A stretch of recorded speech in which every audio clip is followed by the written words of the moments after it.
All right, everybody, Dixie Thumper here. We're going to do some testing of the different rounds today with one shot from the 40.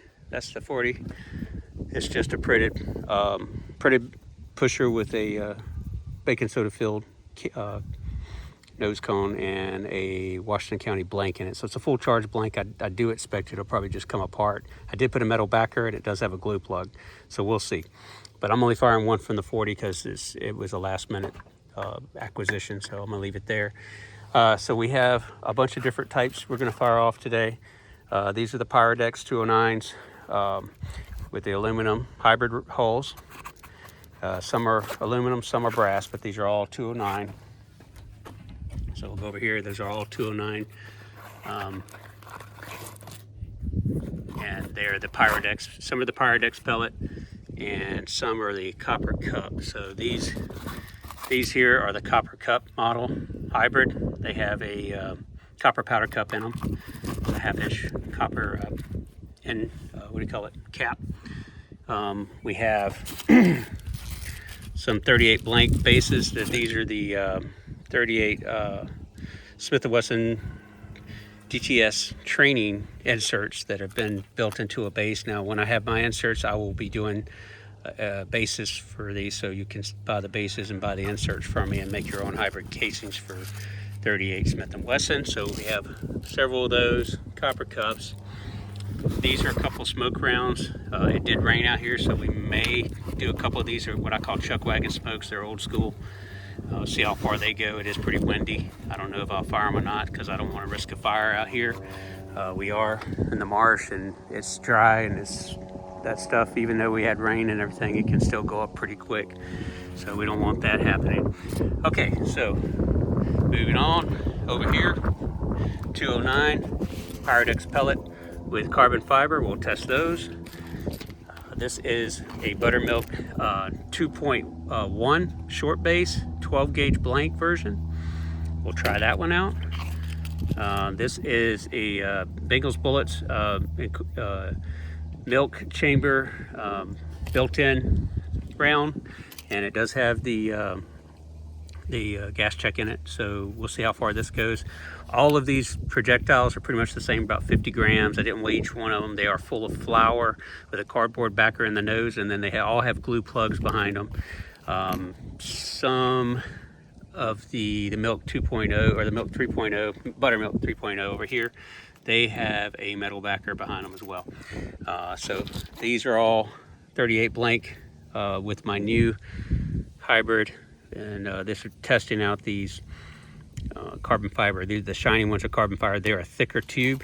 The matte ones are same thing, but they're a thinner tube on the inside. So little thinner tube, bigger orifice on the inside, and they're 209 with the pyrodex pellet setup. The pyrodex pellet setup is on the eBay. It's a hybrid. It'll say hybrid. I forget what. I'll put a link on it, but it basically says hybrid and base or a hybrid kit of some sort, and it'll have all the pieces to it. You just need to provide the tube and some JB weld, and that's it. You can put them together and you can have all kinds of shells like this as well. These are the blanks. This Waco blank is not really Waco, Washington County. This is a full power blank, so we will test. These are the new chalk round prototypes. They are not using the insert from Benglesbullets just yet because I haven't received them. So these are all off the shelf inserts that I have basically fabricated a shell around, and we will test out 4 of those just to see how they work. This is the full power blank. All the rest of these, with the exception of this is a full power blank in this one. All the rest of these use the 9x17 or the 380 rimmed Fiocchi blanks.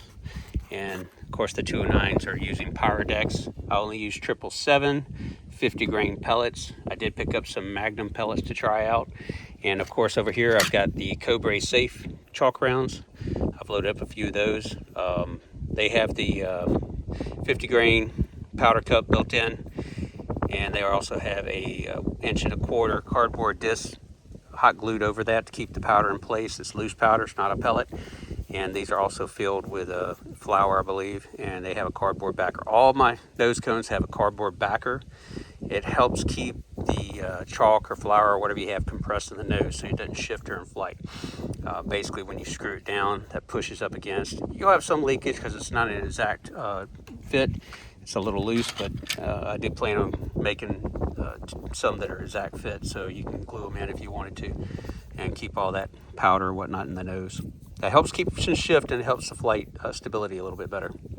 So I have those, and then these are the original primer cut rounds. This one has 2 reloadings. This is the 3rd reloading.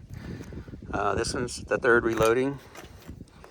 This one's the 3rd reloading, and I think this one's 2nd. Yeah, this is the 2nd because I had a gray one that split. So we're just seeing how many 50 grain. These are all charged with 50 grains of pyrodex, and the same thing, chalk fill projectile. These are the Cobray Safe models. They're good for any model, but they're safe in a Cobray. That's why I say the Cobray Safe. They're not just for Cobrays. They'll work in the TAC 79. They'll work in pretty much all your launchers that I know of. If you do have a launcher that doesn't work in, which it may not work in the 203 37s because of this ridge right here.